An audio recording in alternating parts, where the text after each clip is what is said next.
When Paul says, test all things and hold fast to that which is true, that is not being done, it's not being encouraged. I think where we have gone askew really in present day is that we have governments now who believe that they are the law. Being told you can't hug, being told you can't kiss, being told you can't visit, being told you can't go to church. None of that belongs to any government. I just find the irony of it. The very thing that Christ came to set people free from was the fear of death. Yet it's the very thing that everyone's going, we need to do this in case people die. And it's that priesthood we've got back to, that the scientists are the knowledgeable ones, they're the priests, and a blanket, they're always right. It's just as easy to buy and corrupt a scientist as it is a politician. What we're doing here, it's a call to anyone who may have a different opinion perhaps to what we may share. Would you be prepared to have another look at some of the data, have another think about things, and maybe just validate that you're absolutely comfortable with where things are epidemiologically and ethically and even theologically? And we're not trying to belittle them, we're not trying to attack them, we're just trying to go, you're not listening, please take these documents and realise your responsibility. You can't hide behind, well, someone else told me to do it. Mm-hmm. It's always about controlling by a small group over a majority, and it doesn't matter what it looks like or what they're going to use, it's still the same mentality. Yeah. And that's what people miss. As churches, our love for our neighbour means that we should be standing up against oppression. Here's the most significant thing from my position, from what I see, which is it's been a dividing line already, and most people have gone not in the right way, and that to me evokes thoughts of 2,000 years ago with the nation of Israel. Exactly the same thing happened. Yes, welcome back everybody to today's podcast. This is the emergency broadcast. We have a very interesting panel of people here tonight, and our discussion is based on God or government. So I'm going to ask everybody to introduce themselves one by one, starting with yourself, Paul. And then we've got some questions from people who have been writing in over the last week, expressing their concerns over church behaviour, church activity, and they want answers. So tonight's really debate is to go through free flow and promote debate within the church as to what's going right and what's going wrong within the wider church. So you're all very welcome. We'll start with Paul, a quick 2-minute introduction, and then we'll let loose. Well, I'm Paul Best, better known as Bestie, manage a health store. And again, it's been great for Russell to bring this together because it's such an important topic that needs to be broached. So I'm looking forward to doing that tonight. Thank you. My name is Andrew Herron. I think I'm the old man on the panel. And I've had different careers in my life, starting off as a government translator and then working in church planting and pastoral work in France for a lot of years, and latterly in Bangor, County Down. Thank you. You're very welcome. My name is Jonathan Weissman. I'm a cybersecurity professional in Belfast, originally from England. I've become very interested in lots of the current events in both the scientific way of thinking about things and also theologically and eschatologically. So very much looking forward to this panel discussion tonight. Thank you for that, Jonathan. Let's get cracking. There's so much to cover. We've only got about an hour to cover it all. So, like I said, we did ask various people to write in with their questions and concerns, and I think we all know collectively that something is wrong, dramatically wrong.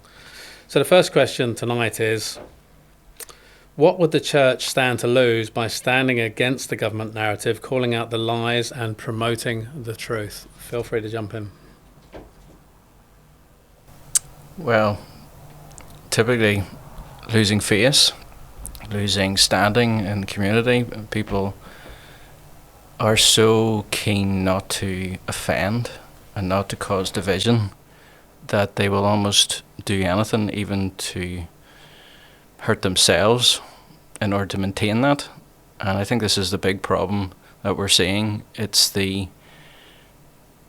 unbalanced approach of putting that first, that I don't want to offend, and I'm afraid of what other people might say, or if I was given a bad look on my religion, my faith, my church.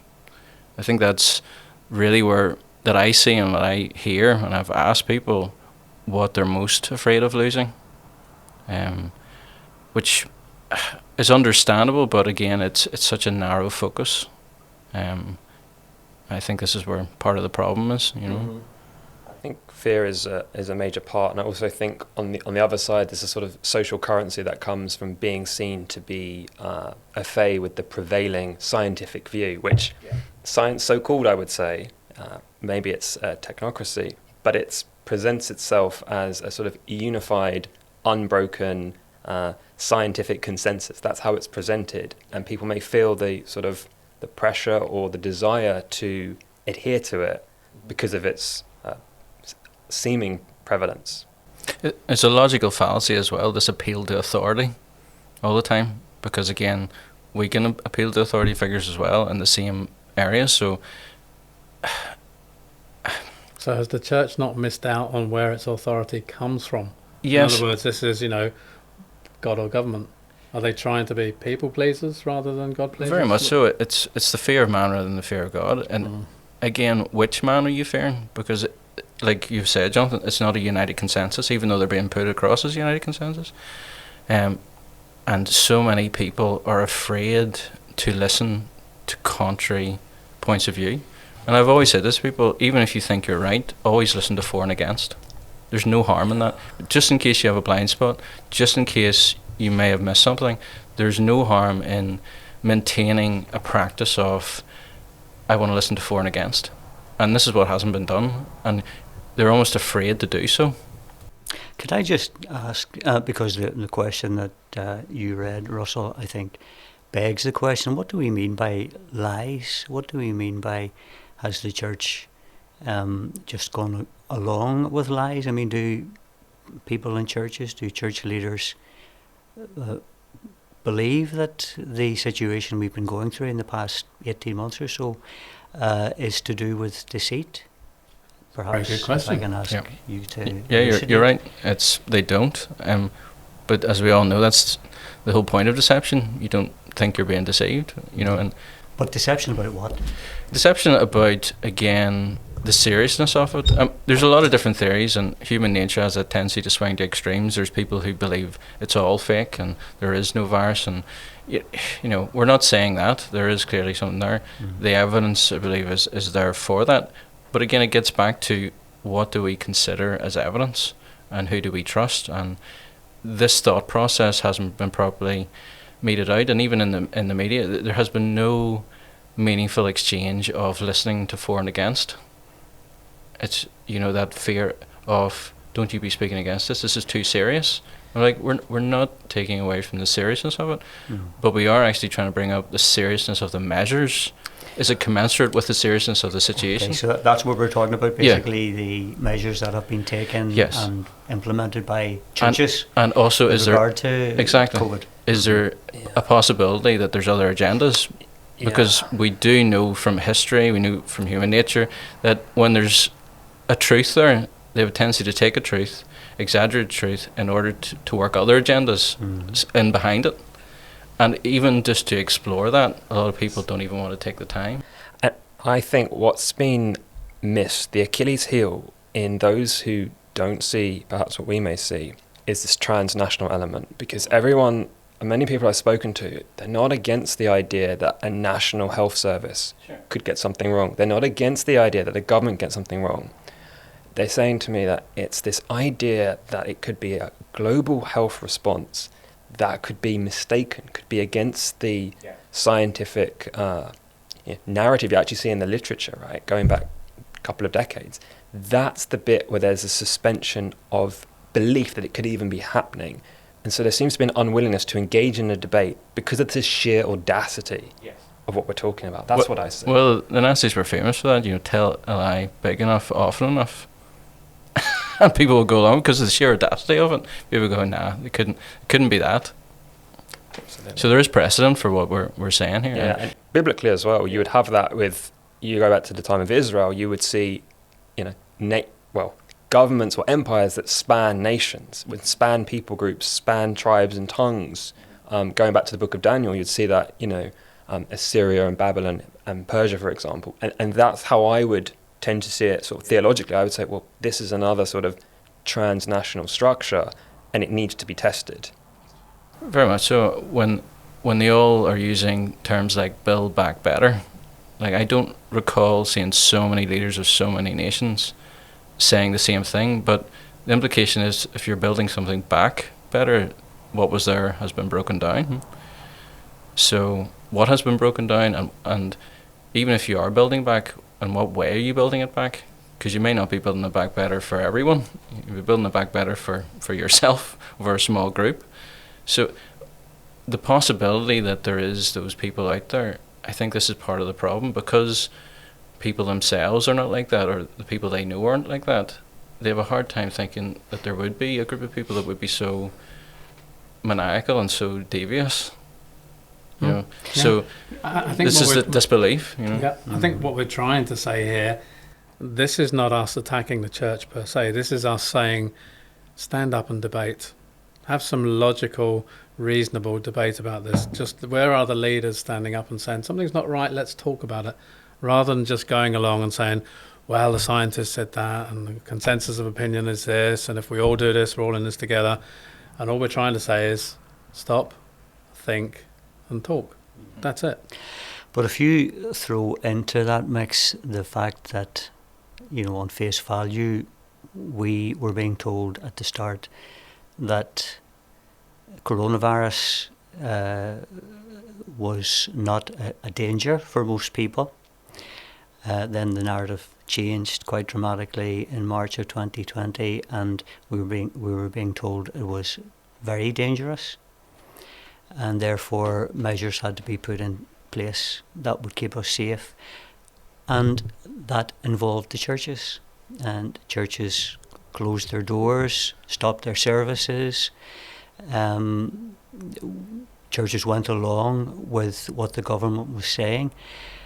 Isn't it the case that basically in our churches we do take seriously what government says to us, and we don't often question what we are being told?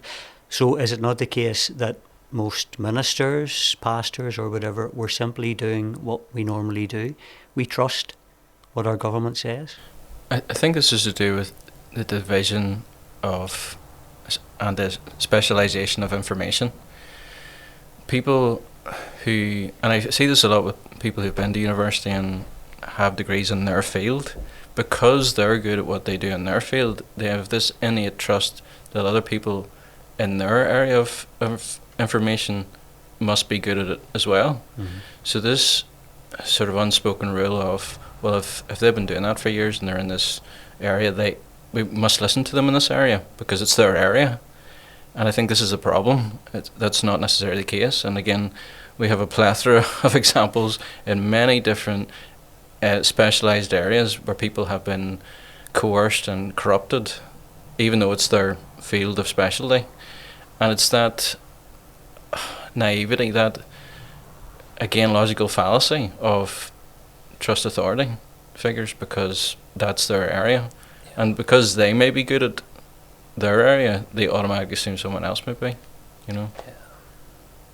Good point. But if you look at it this way, we were being told by the government, starting with the Prime Minister, and backed by all of the traditional media. Yes. We were being told that our lives were in danger because of this virus that was circulating, and therefore we had to protect each other. Yes. Is that not something that churches should take on board and act upon? No, I would agree, but again, it's the measures and all these things. It's always the salami slice. It's always it's 1 millimeter out, and then eventually you're a mile out. It's the fact that it never stopped, because as we all know, originally it was just for a few weeks, just to flatten the curve. That's all. That's a reasonable request. Same with churches. People don't know. It's a reasonable request. You just should. Nothing wrong with that. But as the months went on and it kept shifting, but it's now until the R numbers, and now it's until the vaccine, then people should start going, okay, hold on a second. It was reasonable to do that, but when someone keeps shifting the goalposts, when it's just the carrot and stick, it's just a little bit more. We're almost there, but where are you leading us to? How far is enough, and to what cost? And this is really where, I think there is a place for those of us who've gone deeply into the science, because what you'll notice with many of the arguments in terms of why have we implemented certain measures, in terms of why those who have closed their churches or embraced the novel injections, why? It's really a deferring to science, or so-called science, and I read these articles from the theologians or the pastors, and it's really around love thy neighbour. It's around, this is a good thing to do. And I keep making the point that this is deferring to a secular or profane area. So if that's what it's based upon, well, you've come away from any recourse to what the Word of God is not going to necessarily go into the depths of molecular biology or epidemiology or an RNA virus. You've got to come now. Someone's got to come as a Christian and stake their reputation on this risk-benefit analysis. And that's really the angle that I've been looking at. Yeah.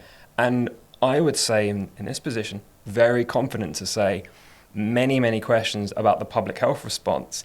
Now, furthermore, surely the onus is on those who embrace something that's novel, that's never been seen before in church history, to come out and provide a really clear theology to why that change is a good thing. When you talk about something that's never happened before in church history, what exactly are you talking about there? For me, it would be this principle that there could be measures that you have to take to attend a church service or to have an active life in church service, even down to preaching. So I hear many, many instances, people who've been rejected from Christian friendships, not able to preach in a certain church, not able to attend the Bible study. And even if we say, well, these are isolated examples, well, we see the way things are going. We see the conversations that are happening across many different industries like hospitality. The silence that we already can see around us tells us that there isn't a huge amount of interest in opposing it, as far as I can see. And from talking to many, many different people, including ministers, it's like a brick wall is there. And that says to me that there's not that desire to oppose the direction of travel we're on. We're just passively going in this direction of travel now. And again, it's because it's not their area of study. So again, they're deferring, like you said, their lack onto someone else. I just find the irony of it. The very thing that Christ came to set people free from was the fear of death. It actually says that. Yeah, it says that. So it's like, he couldn't get more clear than that's the very thing that he came to set people free from, yet it's the very thing that everyone's going, we need to do this in case people die.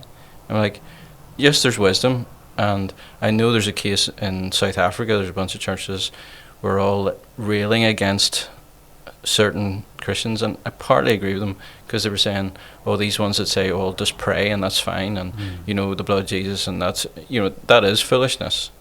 We're not following that, but it's also foolishness to go the other extreme and go on the injection, the whatever will save you, the pill. It's weighing up the balance of not going to extremes of one side isn't always entirely right. There can be a mixture, and very few people want to, again, talk about the probability of them being partially right and partially wrong. Yeah. Here's a question for you. I just want to jump in there because if we are commanded not to wrestle against flesh and blood, but we know that there is a war going on, principalities and powers, etc., in the heavenlies, why has the church not stood up and said, well, we're not too sure about this and that and the other. We don't really want to wrestle with anybody, but we're really going to take control of this in prayer and get their flocks to pray collectively about this. I haven't seen that. Maybe I've had my head in the sand or something, but I haven't seen that happening. Well, I would disagree with you. I think there was a lot of prayer, when the whole COVID crisis broke out, and there were a lot of calls for prayer, and because the churches Don't misunderstand were closed, me. I'm saying when the church doors closed, when they slammed those doors shut and said, we are not allowed to meet here, etc. Yeah. And if you want to go on Zooms and little collective Well, things, exactly, that's what I was going on to say. When the doors closed, there were a lot of times of prayer online.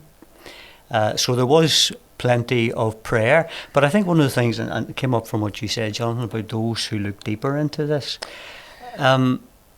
most people don't know where to look deeper. So, I mean, we receive a certain narrative from government and from the media, and that's the kind of thing that we rely upon and always have relied upon for many decades. Why would it be any different this time? There's a naivety that I've seen. Now, I speak with a lot of people, engage with a lot of different people who share the views I have and don't share. I have email conversation with some safeguarding officers from a very large church that I used to attend. And these are medical doctors, and they told me that this was a answer to prayer. So they did pray. They did, and I believed them, that this would be a prayerful church. They would have prayed. They would have received, that's what they said, that this was the answer to prayer, this very quick solution to the problems that they were told in March or April 2020. It might not come, it might be too difficult. I obviously replied and said, well, did you know that the patents were already filed? Did you know that the 2P mutation that I introduced in a couple of those mRNA products was already known for MERS, for example? There's no evidence that will stabilize the protein that's inside of it.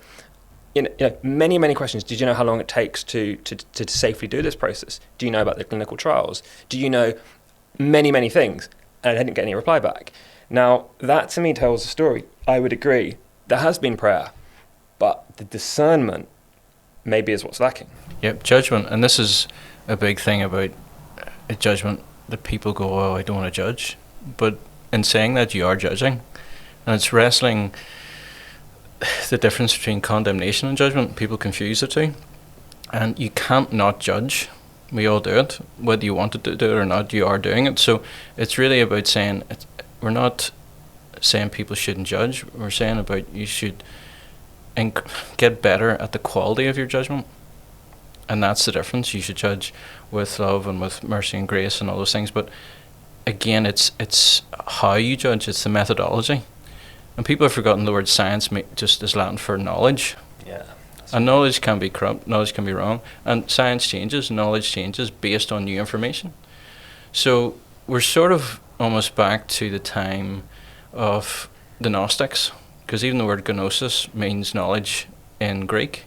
And they were the ones, the elites, who had the time and money, and they had the special knowledge, the special revelation, the special that, people should listen to them because they have that. And it's that priesthood we've got back to, that the scientists are the knowledgeable ones, they're the priests, and they know all these things. And don't get me wrong, they do know a lot of stuff, and there's a lot of good things and beneficials.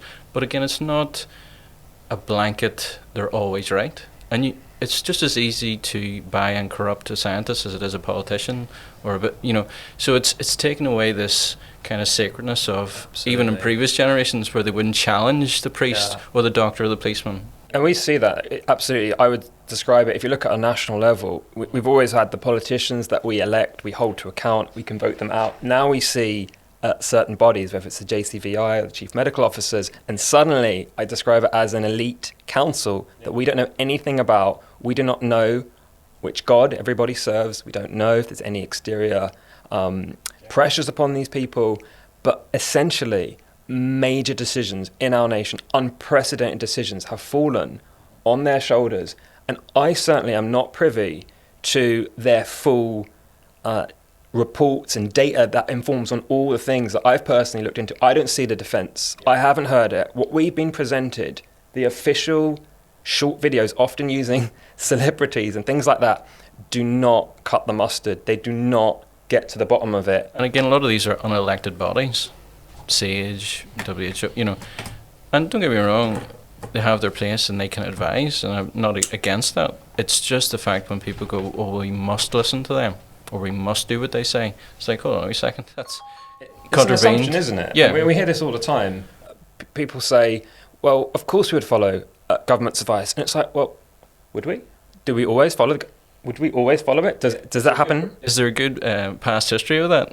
You know, have they proved themselves? Is there a track record there? And again, there isn't a good track record, you know. And again, Paul, you talked a little while ago about fear. Yeah. I read a very interesting book by Laura Dodsworth called State of Fear, in which she investigates the way in which she believes the government manipulated fear and used it to force compliance with the measures that were being imposed. And imposed, by the way, by the government, of course, with advice from the likes of SAGE, etc. So, I mean, the government were saying that they were relying on the science. Yes. But that fear was being manipulated, according to Dodsworth, to get us all to comply. And I think it's in her book that she asks the question, and I think it comes from herself as someone who isn't a person of faith, particularly. Where were the churches? Yeah. And do the churches not traditionally present an antidote to fear, and in particular fear of death? Yes. So, was it not legitimate for the churches to act the way they did because they were wanting, because of the fear of how serious this illness, as it was being presented to us, I think initially they were acting to protect people who came within their doors and the wider community? Definitely initially, I would say that's fair enough, because people didn't know, and it's better to be safe than sorry, as the old saying goes. And I have nothing against, only for the fact that I've studied viruses, because I left school at 13 and I was told I had a virus, so I was quite well up on that area. That's where at the start I was like, I don't believe this is as big as what they're letting on. I do believe it's there. I do believe it's serious for those who have other health conditions, and I do believe people can die from it. I had no doubt about that. But because I had that, again, bit of knowledge, because I spent the time, I was already being aware of, like, there's another agenda here to take a truth and exaggerate it. So this is where I was saying to people, like, I had people chewing me out, going, you're not taking this as serious. I'm like, no, it's the measures are going to cause a lot more problems than the actual thing itself, even though it is serious. And I think there is better ways of going about it, but they're not being done. What you're describing as well is the scientific method. You're saying, which is exactly how I responded, looking at falling man from Wuhan, looking at the images we were fed from Italy, hearing the things I heard on television. I wasn't particularly terrified, but I just assumed, I heard it could be a 7.5% fatality rate virus. That was the highest figure I heard. I thought 7.5% will have a pretty big impact on people, on the society, right? If that really materializes. And I took a kind of worst case analysis, not knowing anything much at the time, thinking, okay, take it pretty seriously, think about it. I didn't particularly necessarily want the measures that came in, but when they came in, I thought, wow, they wouldn't have done this unless, you know, they had to. Yeah, sure. But what we do as believers, but also with the scientific method, is you constantly evaluate. You look at the data, you take a step back, you read, you study, you look at everything. And I think as I started to do that, it started a different picture to emerge. And I would say, even with something like what we're doing here, it's a call to anyone who may have a different opinion, perhaps to what we may share, just to consider, okay, maybe you've had a different opinion, but would you be prepared to have another look at some of the data, have another think about things, and maybe just validate that you're absolutely comfortable with where things are epidemiologically and ethically and even theologically, and make sure that you've checked in and you've refreshed and you've just done a bit of due diligence. That would be my advice. And people have forgotten that a lot of the sciences were done by people of faith. You know, they were imbued with a sense of curiosity as to how things were created. They wanted to understand. You know, there is this false dilemma that's always put. You know, like, you know, belief, faith, and science. They can't mingle, and they're one's against the other. And it's like, this is, you know, historically invalid. You know, it's, yes, there is individuals who are like that, but it, you know, a lot of them were believers in a God. And again, they were motivated by understanding the process in which a God did things. So unfortunately, I believe that a lot of that has been lost. in the body of Christ, and especially in the likes of America and different things. There is an anti-intellectual and anti-scienceness that has come through, sadly, and a lot of it's very emotional, a lot of it's very, hyped, and people just have a tendency to blanket everyone like that, broad stroke, tar and feather. Yeah. But again, because they haven't been encouraged to think. Why though were we not hearing in the public domain the kind of counter arguments that I think you're talking about? Wow. That could have helped to give a different perspective on what was happening, and that could have helped churches maybe to understand better. Because I think, it's easy to point a finger and say the churches were wrong and ministers shouldn't have acted the way they did and closed the doors. But they were going with the narrative that was coming out in public. Why were we not hearing anything different in the public domain? I think this has exposed the inherent weakness that's been there for quite a while, as we've said, especially since the Second World War. There has this culture has developed, not only within the body of Christ, but also outside of it, where there is too much deference given to other people in certain areas. And I think... Are we talking misplaced trust? Misplaced trust. Again, it's this... gatekeepers, the priesthood, we should just listen to them because they always mean well. I was like, oh. Well, I would say I feel there's a corporate naivety in the area of science, and it's not just what's been happening in the last 2 years. It's actually, for me, it's brought my eyes open to much broader issues, to think about pharmaceuticals, to think about what goes on in the laboratory every day ethically. And I'm thinking, have I independently verified whether I'm comfortable ethically with what goes on? When you actually go and do the research on the cell lines, for example, and you think about it. Now, some people say to me, well, that must mean that you don't approve of anything that's used in science. And I say, well, we need to go and have a think about it, clearly. Yeah. It's a watershed moment. Yeah. This is a form of repentance. It's a form of being better informed on something. And what I would say in terms of the debate, and people may not know this, but again, because of the position I'm in, because I'm spending hours and I've looked at thousands of primary sources, I know the pressure that's on in the academic world. And I know I put papers on LinkedIn and I just cite them. These are peer-reviewed papers in top journals. 7 times they've taken down one of the papers I posted. And I haven't put any commentary. I've just posted the paper from Journal of Immunology from October this year, and it's been taken down 7 times by LinkedIn. So this is the kind of thing that's happening all the time. And LinkedIn's just a professional social media platform. It's not supposed to hold to one scientific position or another. But owned by who? Who is LinkedIn owned by? So you always have to go up. Follow the money. Exactly. And this is the whole thing of, you have a pharmaceutical company, one of them, the most sued company in the history of pharmaceuticals. It's like, really? Do you put a lot of trust in a company that has been sued multiple times for injuries because of their products? It just frustrates me whenever you are just putting that forth and you're waiting for a response and they just dismiss it. They don't even bother to respond, to go, but this is different. I was like, what? If future behaviour, one of the best indicators of future behaviour is past behaviour. It's not 100% guaranteed. People can change, I agree, and thankfully they can, but it is one of the strongest indicators of future behaviour is past behaviour. And if you have a very consistent past behaviour over multiple decades of the same thing, that should factor in to whether you should trust this as a reputable source, and really, is their intentions as honourable as you're thinking they are? And again, that is just not being brought forth. Wow. And as you say, even to present that, it's just taken down. And if you just take that down to a very concrete level, and I wrote a report which I've posted on my own website, and in that, the last thing I do is I just quote verbatim the account of a mother of a 12-year-old child in one of the clinical trials who suffered a serious adverse reaction. And I would encourage everyone to read that and to research her. The child's name is Maddie de Garay.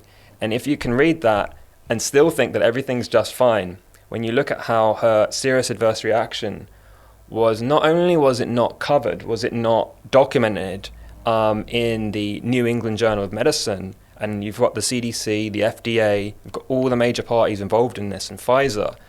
But you look at how this young girl it was implied to her that it was all in her head neurologically, even though these were actually physical reactions she was having, and it's changed her life. She's in a wheelchair, and she gave that evidence in America. And I just think that's something, in terms of a story that you can tell, that's important for Christians who may not know that. They may not know that, but there's a name and there's a face that you can learn about. But it's still amazing when people go, yeah, but that's a very small percentage, and look at how many people have received. It's unfortunate and it's terrible, and they constantly weigh up to go, it's a very small percentage. I'm like, but this very small percentage is getting bigger. It's not an isolated case.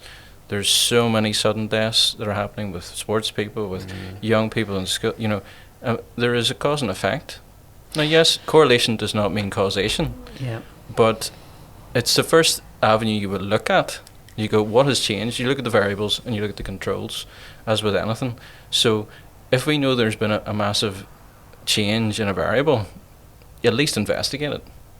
Again, it's not always a linear, straight thing of everyone with a vaccine is going to, or everyone with an injection is going to get, everyone with a pill is going to get, everyone. But it's definitely an avenue you would want to look at. And that's risk averse as well. You're taking the precautionary principle. You're saying, well, and isn't this the whole reason we locked down in the first place? Wasn't it about risk? And I make this point all the time. It was risk management. And what's the most challenging thing to do as far as risk management? Correlate all your risk by exactly the same thing that's novel across your entire population, across all age groups and all health backgrounds, etc. It's exactly what we've done. And we've done it in such a short time frame, and we scrambled all the placebo groups from the clinical. Exactly. That to me doesn't seem like the best risk management policy in the world. And you're going to do that on a global, universal scale. Not the best risk management from my professional judgment. Yeah. Next question. Have we, the church, become complicit or blinded by big pharma, pharmakeia, pharmacopoeia, the roots of the word pharmacy, and the fact that this is being used against us? Yeah, especially in my field, because I work in a health store and people automatically assume I'm anti-drug, I'm anti-pharmaceutical, and I would go, no, this is not the case. There's a place, I believe, for it in what I would call short-term crisis medicine. If you shotgun in a car crash, there is benefits to using these isolates to stabilize, to lock down. They have their place. It's when they're misused. This is the problem, because the body can't use them to repair. They're like scaffolding. They're very useful to, like I said, control the balance, to stabilize. And it's this constant debate of it's either one or the other, I think, is unhelpful. And a lot of these drugs, these isolates, come from natural sources. Like aspirin comes from willow bark, and et cetera, et cetera. So we're looking at this and going, even the root of the word pharmakeia, which comes from the Greek, which sometimes is translated sorcery, but it actually goes back to a much older sense of to sacrifice in Greek. A victim was a pharmakeia. So it's interesting that happens to be the word that's used for this industry, and like jokingly sometimes you would take the P off and call it pharmaceuticals instead of pharmaceuticals, because again, it can be, it's not always inherently the substance is a problem, it's the dose, it's the use of it becomes a problem. And same with natural substances, the misuse of natural substances, the wrong dosage of it can be harmful as well. But it's this false dilemma, this false narrative that it's either one or the other. And it's just about, why can't it be both? Why can't we use the best of both? This is the problem when all these arguments are split into these false dilemmas that you must choose one or the other. And it's not a wise approach. So people consider what I would do would be alternative, but really they're the alternative, because they've only been around for 150 odd years, 200 years. So even the whole narrative and the whole disdain that those within the pharmaceutical industry have for things that aren't in it is part of the problem. It's a mentality issue, and I think this is where people have a misplaced trust. Yeah, and there's definitely something philosophical in what's happening right now that's quite deep and perhaps been missed. So you have your innate immune system that you may wish to strengthen through vitamins and through the right diet and exercise and things like that. And then what we'll see is the deliberate training of this adaptive immune system through pharmaceutical products. And at the moment, they're really kind of being pitted against each other, basically. And you've had a lot of that, one person believes in the innate immune system. They'll say another person, this virus is too difficult to handle, and therefore you have to, come over to something that's very, very novel. And really, it is like that in terms of, I would say spiritually, there's something very profound there. It's, do we go down a path where we try our best to support the body that the Lord has given us and try to use all the correct wisdom from the things that grow on the ground, from the correct understanding of the body and its biological functions, which is all very scientific. In my report, I cite many immunologists and cardiologists and others who understand very, very well how to have the organs and the innate immune system function very, very well. Or do we go down a very novel route with something that's never been deployed at scale and even gone through all the clinical trials before? And that's really what I would say is a choice between the novel, bold scientific or technocratic view versus what we've done traditionally. But again, is it not a whole question of fear in terms of this pharmakeia, whatever we want to call it? And the term is itself used in the New Testament, and particularly in the book of Revelation, chapter 18, where it is translated spells, usually in most translations. But is it not a question of fear again when we're talking about, you say it's profoundly spiritual, but is it not at a gut level something that is being presented to people as the sole means of being protected from this virus, and therefore people will respond to that pressure that fear brings?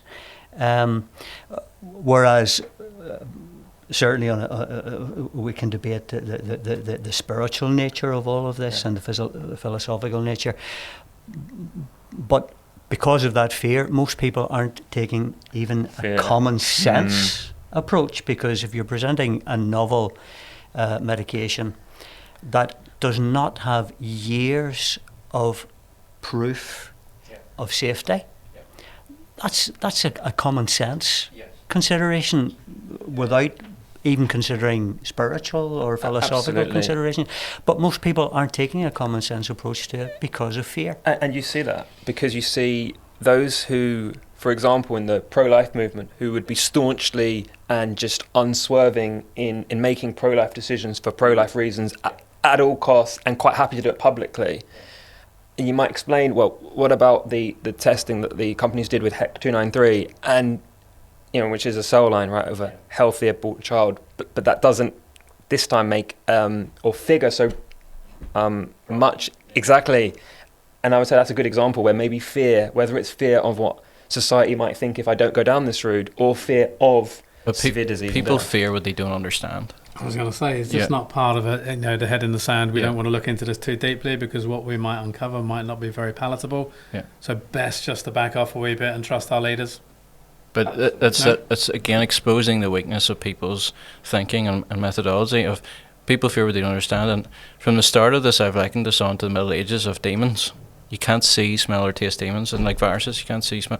And again, people fear what they can't really.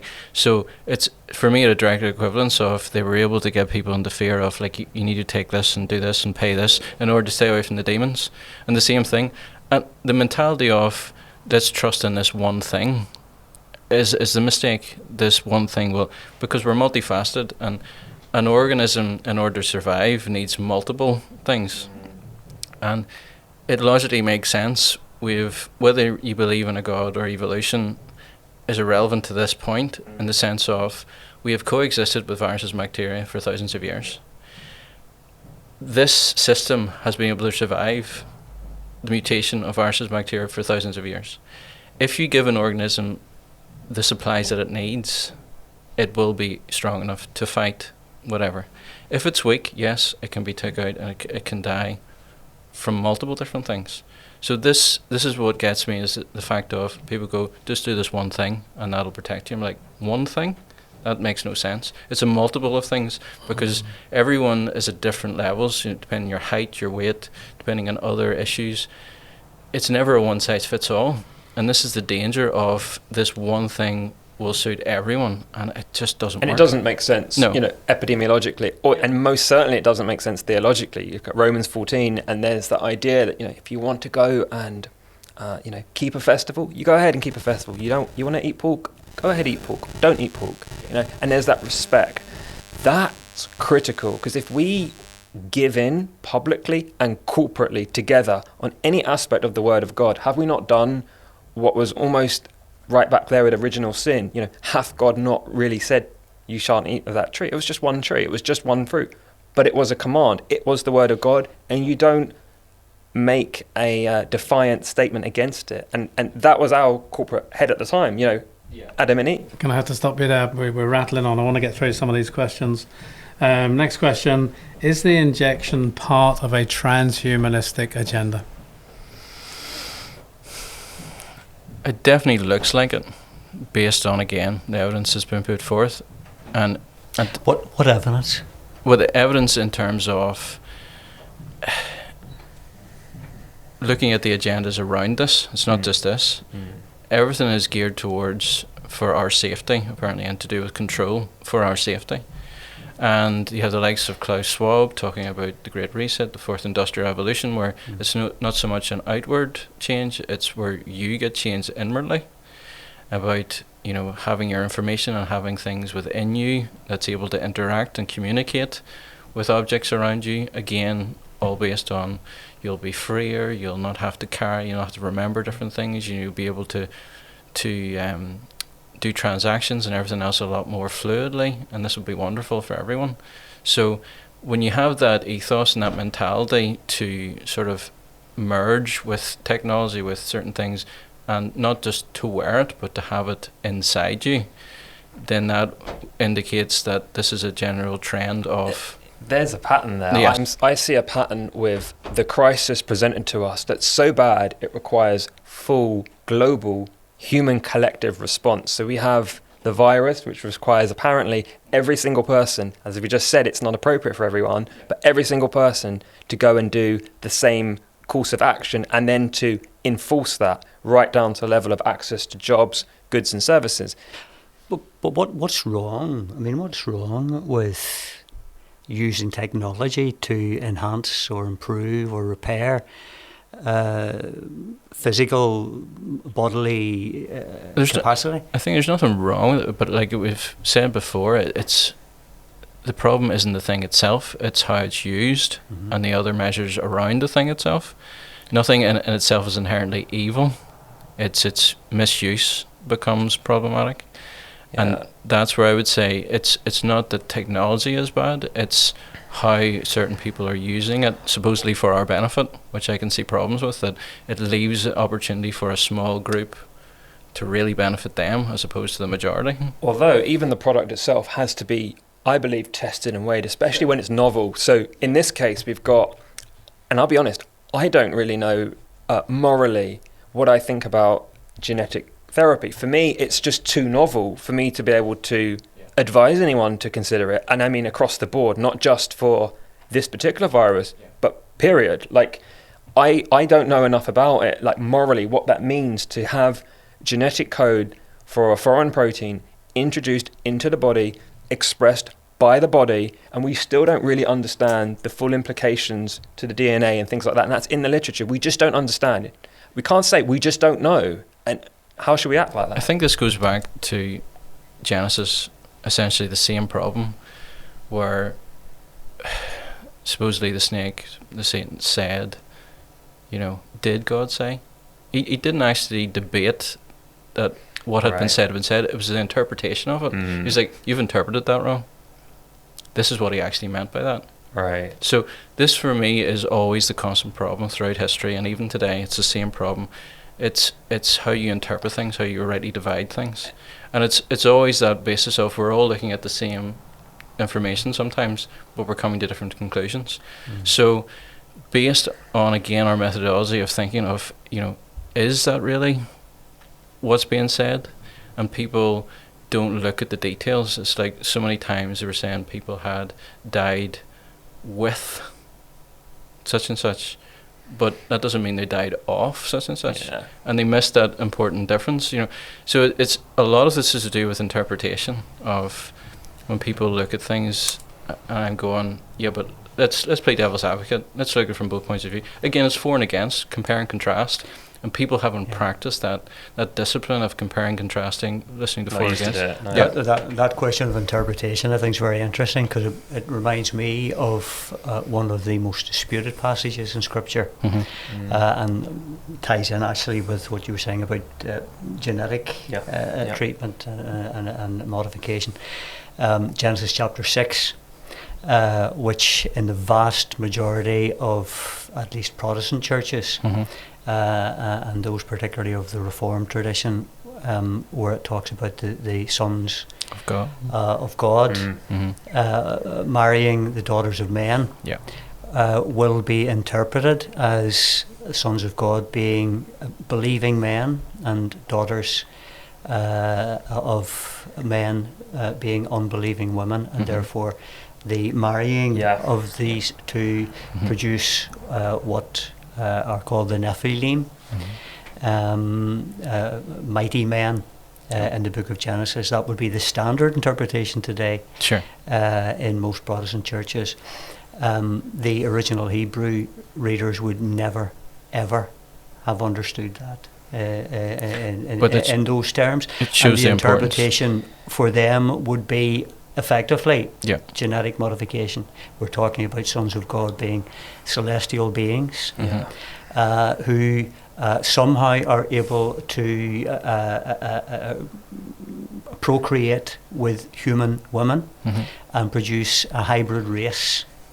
And therefore, if you take that interpretation as the authentic one, the genuine one, and I do believe that is the authentic way to interpret that, aren't we faced then in this question of transhumanism with a similar attempt being done in our day? There's nothing new under the sun. What has been before is to be again, as someone said. It gets repackaged slightly differently, but the basis is there. Yeah. And who was at the base of that? We know from Scripture that it was Satan. Right. But what's the motivation? And that begs the question: what's the motivation? What was the motivation then, and what is it today? To distort the image of God. Exactly. And what I would say is, you look at what the Lord says in the New Testament. Watch and pray, and be a watchman. Be on guard. You don't know when the time might be. And I think this watching for science and technology, as well as theological liberalism and any theological changes, is absolutely imperative at this hour. And we have a hint because our Lord tells us, as in the days of Noah, so shall it be. Now, you go back to days of Noah, as you said, Andrew, that's exactly what we need to watch for. Now, what this means is, if the church has deferred to, I wouldn't say science, they've deferred to a new transnational political construct. It was already there, but it hadn't realised its power and its scope and its authority. It has now, most certainly. These world health bodies. We, therefore, I think, need young men and young women who understand science, who understand technology, and this would be a plea I would make, who love the Lord. Go and do your due diligence. Go into the papers. Go into what's peer-reviewed scientific research. Get your head around everything that's going on. And if you see something that's not right, give a warning. Because I don't think it will be long before we do find ourselves in something just like it was in the days of Noah. Because we look back and we think, just like we can think about with the golden calf. It happened to Israel. It couldn't happen to us. We couldn't worship a silly golden calf like what Herron led the people on. We couldn't have our people mate with the angels or whatever, but it can happen. We often don't appreciate the fragility of humanity. You look back at Nazi Germany, and it was the Lutheran Church, a pretty, conservative Protestant church, but by and large, most of them didn't do the right thing. Is this not where we? Is this not where we come back to? If it were possible, even the very elect will be deceived. Absolutely. And that's another So one. it's very nice to say we need these people to stand up and speak up and do their due diligence and speak out. Perhaps we're missing the power of the big pharma and the money and stuff that's driving them and protecting them and supporting them and putting them through university and giving them grants and stuff. The danger is, like a lot of other places, if they speak out, they are taken out. Well, I would agree. What I would say on that is, even really fundamentally, there seems to be a really serious naivety amongst a lot of Christians who believe everything is just so meritocratic, and there's no forces in this world that are truly dreadfully, awfully bad. And I would say there are, and we have the scriptures on our side. The whole world lies under the sway of the wicked one. And when you really look at what we're saying about the pharmaceuticals and about government, at the end of the day, everything rolls up and up and up the ladder to the national governments, to the transnational bodies, to the pharmaceuticals who are transnational. And we see that very clearly now with the rollout of these things. And who's at the very head of it? Who's the God of this world, of this age, for this time? The devil, who is yet to be put in his place physically, bound in the pit.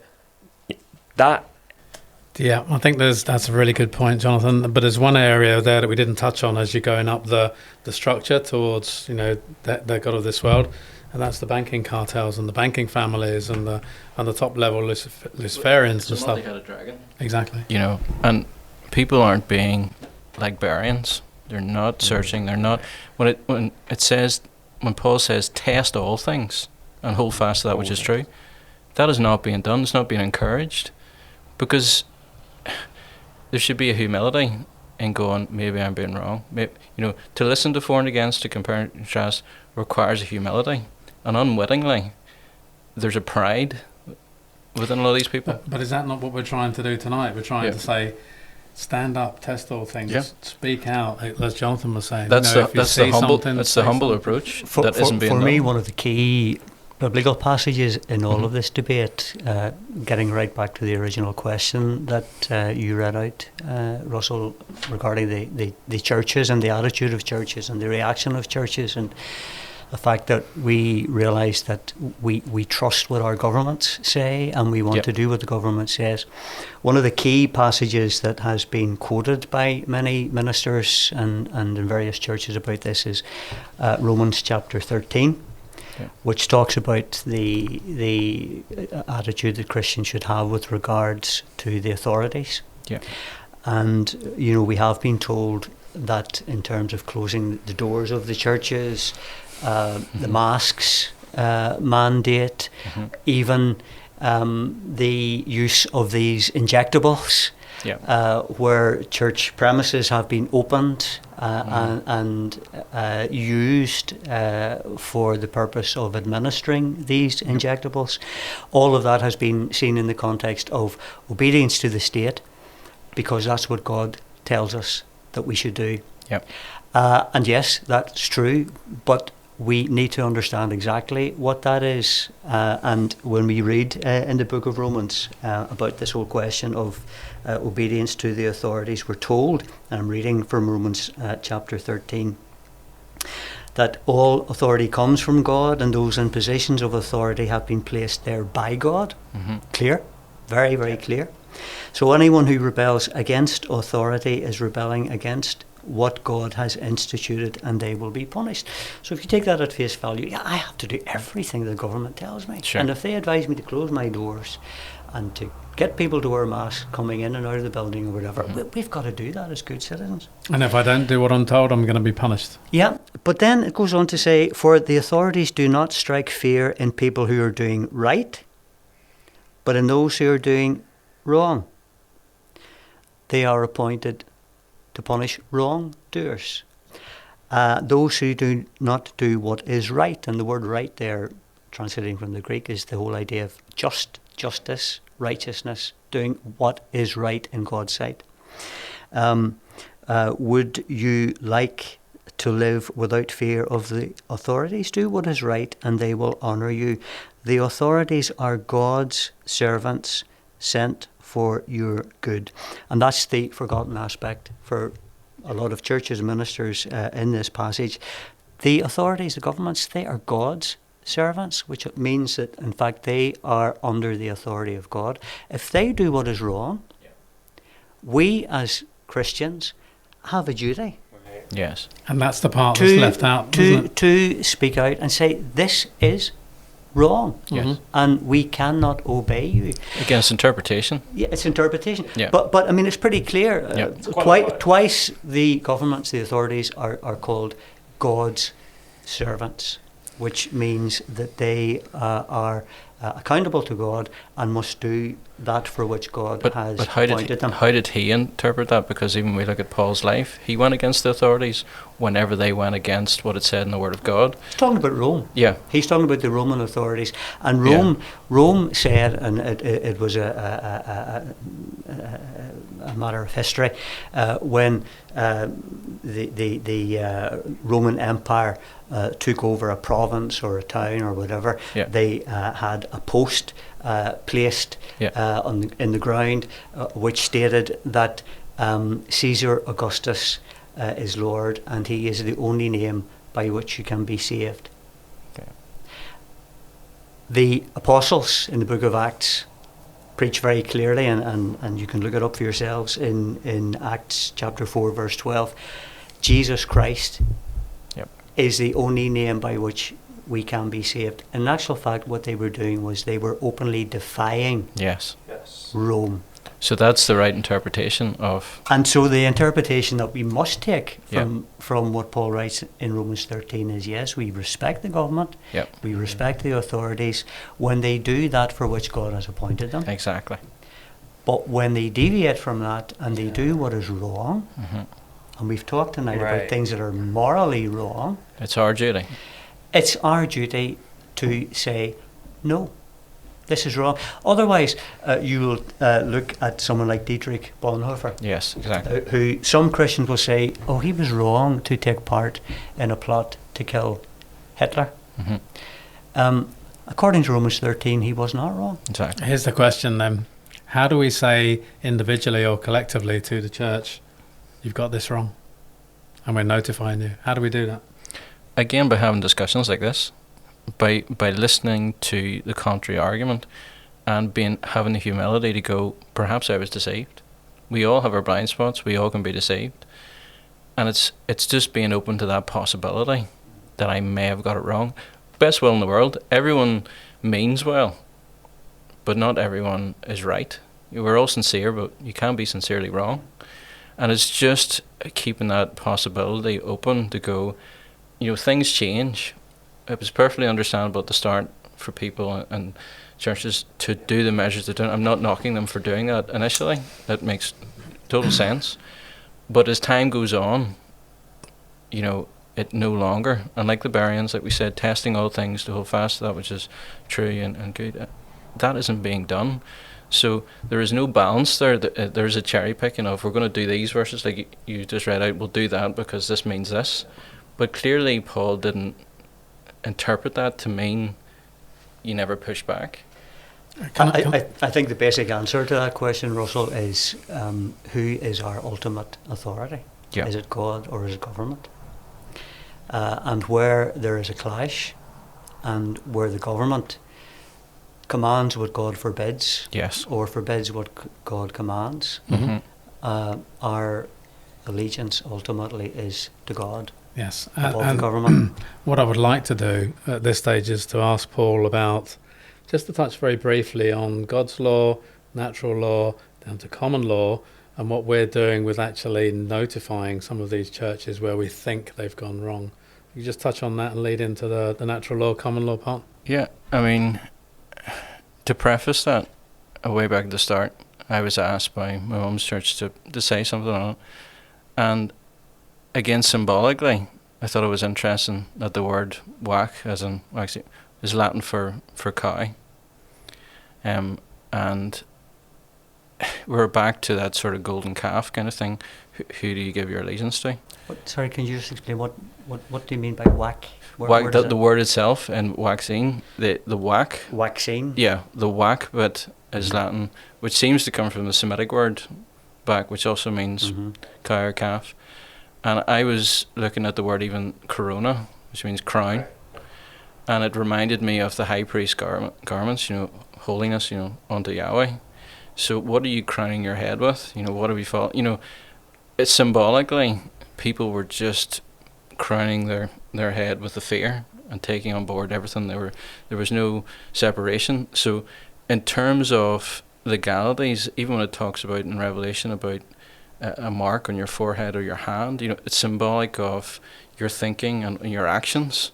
Even the Jews will wear the small black kind of cube on their forehead, will wrap around their hand as well, as symbolic reference to where their allegiance is and what their action is. So we're not against government per se, we're against bad government, we're against the way things are being done. So in talking to others and putting them on notice, as it were, is we're giving them the opportunity to be aware of there's other things out there that you're not aware of. And we're not trying to belittle them, we're not trying to attack them, we're just trying to go, you're not listening, please take these documents and realize your responsibility. You can't hide behind, well, someone else told me to do it. This is the whole problem of, just like in Genesis, it wasn't me, it was the woman, it was the snake. People passing the blame and passing the buck and going, I didn't mean. We're not saying you meant harm, but you still have to take responsibility of, you had a part to play.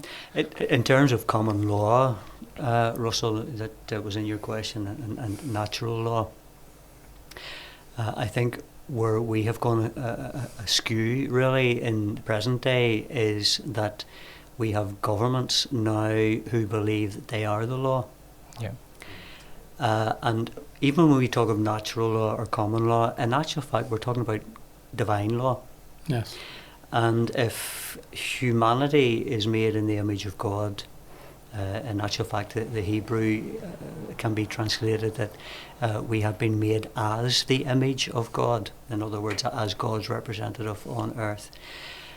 He has set for us any boundaries that should apply to us, but he has also given us a huge amount of liberty and freedom, and he has given us our rights, and I think that's enshrined in the American Constitution. Someone can correct me if I'm mistaken about that, but they recognise in that Constitution that any rights that we have are given by God, and it's not the state who grants rights.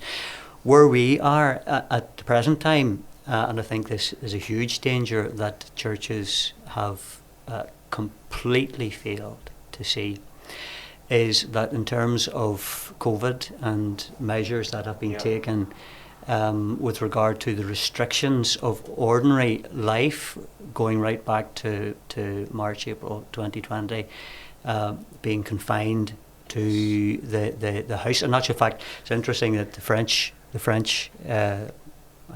because I spent so much time in France, it interests me what's happening there, but the French word for lockdowns is the word that we would use for confinement. Being told you can't hug, being told you can't kiss, being told you can't visit, being told you can't go to church. None of that belongs to any government. Those are you hear in history about the divine right of kings. We're talking about the divine right of humans. Yes, just quickly before Jonathan jumps in there. What you read out from Romans 13, and you quite rightly went on to say that we have a right, if government goes wrong, to put them on notice that they've gone wrong. That's our right, a duty to do. A duty even more than a right. And my point here is, does that extend to the church, where we think the church is going wrong? Should we put the church on notice in some way? And that's where I come back to natural law, common law. There is a move afoot to actually put the church on notice, not in a harmful way, not in an aggressive way, but to say, we believe as sovereign beings and under the commandment of God that you've gone wrong, and we are putting on notice so that you understand we have a problem with what you're doing, and to allow you to remedy. And there's precedent for this throughout church history. There multiple times where the people had to say to the authorities, those above them, bishops, priests, whatever they call them, you've got this wrong. Yeah, and it's absolutely essential that the churches do come to realise that we've got it wrong, and that we've got to change that, because increasingly throughout the world, We maybe see it a little bit less in the United Kingdom, but it depends on which region of the United Kingdom you live in. Yeah. But in other parts of the world, there is such a strong encroachment of authoritarianism. I only need to think of Australia, New Zealand, Canada, Israel, and other places that basically the vast majority of Christians in our churches over here have no idea about, because they're not getting the information, they're not being told by the media, and you have to dig to find out what's happening. Yes, and is it a case that we've become too comfortable, too complacent, it's too easy for us? Too comfortable, but also the fact that, well, if it's happening over there, that's okay because it's not affecting me. And there is this idea of, for us as Christians, we must be governed by two laws. We talk about grace and we're not under law, but we are actually governed by the principles that Jesus gave us when he summarized the 10 Commandments. Love God and love your neighbour. As churches, our love for our neighbour means that we should be standing up against oppression. That's right. And against authority. And love isn't always nice. Yeah. Love isn't always nice, and that's the whole point of. But especially when you're talking about things like passports, and restriction of freedoms for people who do not receive a certain experimental therapy. Any church that goes along with that idea is spitting in the face of God. It's a total refusal to recognise that love of neighbour means that I should be saying, no, this cannot happen. And it reminds us exactly of what happened in the 1930s. When it started off softly. Hitler was elected democratically, didn't get a full majority, a complete majority, but he was the biggest party, came into power, and softly began to change the country. Most people, including churches, went along with it. When the Jews became the main target and were victimised as being a kind of virus. I got to stop you there, because there are going to be people out there listening to this that say, how dare you make comparisons to Nazi Germany? How dare you make... Let me say this. I can quote to you, and you can search it up for yourself, quite a prominent Jewish lady who survived the Holocaust, a lady called Vera Sharav, who runs an association in America that is existing for the defence of people's health, funnily enough. Who herself, as a Shoah or a Holocaust victim, has said it's happening again, and that's from a Holocaust survivor. So I'm not offending someone like that. And there have been Holocaust survivors in Holland, for example, who have been standing out and saying this cannot happen again because we've been through it. Yeah, my point there was not to attack you. My point there was to say, when people bring this up, we are trying to say to them, as Paul said earlier on, history repeats itself. This is just another push. This is just another drive. And unless people make that understanding, that leap into what's going on, but you know, they will remain asleep. One of the worst aspects of it is that in Israel itself, it's happening big time, as it is in Australia and Canada, which is one of the most surprising and alarming things. History doesn't always repeat itself exactly the same. It rhymes. You know, it's very similar. It just gets repackaged, and people don't see that the superficial veneer has changed, but the substance, the main structure, is exactly the same. It's control. It's always about controlling by a small group over a majority, and it doesn't matter what it looks like or what they're going to use. It's still the same mentality, and that's what people miss. And I think one thing that we can really identify from what you were saying, Andrew, and Paul as well, is that we've got the historical side. You can look at the precedent there. We know governments can go wrong, they can go badly wrong, and theologically we understand. Church governments too. Yeah. Absolutely. But eschatologically as well, you know, a lot of people think there's just one verse on the mark of the beast that you mentioned earlier. But actually, wait a second, we're talking here about bodily autonomy. And you go right back to what you mentioned from March 2020. You start with masks. When Chris Whitty says, you don't wear a mask to protect yourself, you wear a mask to protect others. So that means everybody's got to wear a mask. distancing. Everybody's got to distance. Everybody's got to stay 2 meters apart. Everybody's got to hug in a certain way, got to engage in church fellowship in a certain way. And now we see where it leads us to. Now we see when it comes to a novel treatment that lots of people, very simple, Christians with a soft conscience, that's it. I'm not having something that was tested with HEC 293. That's my red line. No ifs, no buts, no maybes. But we see where it's leading to. It's leading to a disrespect and that one issue alone of ethics in terms of how it's been tested. In my book, that's enough to respect someone. They don't have to do anything. The double standards of those same elites, those same people proclaiming these things are not doing it themselves. Yeah. So this is where we come back to, it's like if you're a celebrity or if you're one of these people, it's not as serious. You can travel, you can do whatever you want, and there's no pushback. So again, people aren't looking at the consistency of everything. And I would say as well, on the eschatological again, we look back to history and we learn, but we should be an eschatological people who look ahead and try to think what is coming next. Now, if the mark of the beast is ultimately about bodily autonomy, that should set the antennas off right now eschatologically amongst the eschatological people of God. It doesn't mean this is the mark of the beast. It doesn't mean that this is the technology. It's preparatory. It's preparatory. And here's the most significant thing from my position, from what I see, which is it's been a dividing line already. And most people have gone not in the right way. And that, to me, evokes thoughts of 2,000 years ago with the nation of Israel. Exactly the same thing happened. They were not prepared for the coming of their Messiah. Even though they were teaching it, they were believing it, when it happened, they missed it. What is interesting is in the symbology of, in Daniel and so forth, it talks about the statue and the different levels of metal. Yeah. Right. And when it gets down to the iron and clay, and the toes, and that mingling, that mixture, and the whole point of the last one, what he seen was more terrifying than the rest, because it crushed, and it was again iron. The whole idea of transhumanism and the merging of, you could say, clay of people and the iron of technology, and even for me, the image of the beast that speaks, for me is like AI, technology. Robotic. Absolutely agree. You see a humanoid figure 100%. speaking, that is an image. What is an image?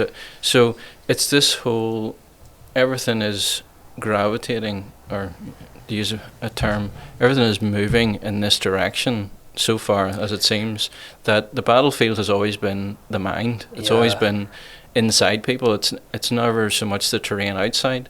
Absolutely. And I would say this as well. You mentioned earlier about, being aware of the pharmaceuticals, about some of the world powers, some of the things going on. And many Christians may listen to that and they may say, that doesn't sound like the Bible to me. That doesn't sound like a very spiritual topic. But here's the significant factor in that. Which way you come down in terms of what's going on with the hierarchies of this world and the powers and how this world's set up and how it exists in this present age will inform the kind of decisions that you make and the way that you walk out your Christianity in a very practical sense, right down to possibly who you choose to have fellowship with or who you choose to reject. And we're seeing that already with lots of Christians saying they're being rejected, right, because of decisions that they've made. And that's because another Christian is of the opinion that this is all a very good thing. So they've made a determination on a profane matter, which they have the right to do that. We have the right to have our opinion. And therefore, it does matter that we might alert to these things, is what I'm trying to say, because nobody can be neutral. Essentially, you're either with this thing or you're not with this thing. It's one or the other. And therefore, it's a dividing line, as far as I can see, just like Israel faced. And why can't we? If we're the church, why can't we face a dividing line? What says we can't face a dividing line? Very good. Yeah, we've got two more questions and we're running out of time. So I want to just push on to the next question, which is, in the Holy Scriptures, Christ said, I came that you might have life and life in abundance. Yeah. The devil, our enemy, said, I come to steal, kill and destroy. The question is, are we witnessing a end of days satanic attack? For me, I would say absolutely. In terms of proving it, well, we can outline why we think that may be the case. It's for everyone to test and discern. But I would say given the paradigm with bodily autonomy, now even if we're not there right now with it's mandated for every church service, it's mandated for every supermarket, we have an unacceptable level of coercion that is not respectful. I've just given one particular reason. To me, that's enough. The use of aborted fetuses in the soul line, that would be enough in my book. And I would challenge that any attempt to coerce somebody against their conscience when they have such moral reasons that to me seem absolutely sufficient for, I'm not saying everybody needs to have that decision or that position. I respect their freedom in Christ, Romans 14. Yeah. But that could be overridden and they could be put under duress. They are not making a free decision. And on top of that, I would argue it's satanic that people have not been given the honest reasons for the strategy behind this thing. This is a temporary... They've broken their own rules in ruling this out, because you're supposed to inform people beforehand, Right. the risks and the profit, and they haven't even done that. So there's so many safeguards and so many things that they have skipped, supposedly under emergency legislation. Like, we don't need to do all these things. It's like, no, you need to do these things regardless of whether it's emergency or not. But the question, Russell, about is this a massive attack? Mm-hmm. Satanic attack, I think, becomes very clear when we remind ourselves that the devil is called in Scripture the father of lies. Yeah. And there have been so many lies told throughout this crisis. Yeah. Just within the past few days, when someone from the NHS in England was quoting the number of patients in hospital being 14 times what it was this time last year, and being caught out, misrepresenting the actual situation. Just one example of many lies that have been told. Yeah. And we know where lies come from. Ultimately. Very good. We've got to go on to the last question because we need to wrap up. I'm going to ask the last question, and I'm going to give it to Paul and yourself, Andrew, and Jonathan. Just a quick 1 or 2 minutes on this last question, which is, we've all heard of the Great Reset, Charles Schwab, the Great Reset. Is the church going to be part of this Great Reset? And if it is the remnant church now being driven underground? I'd say so. It's come to the point where you have to nail your colours to the mast. There is no...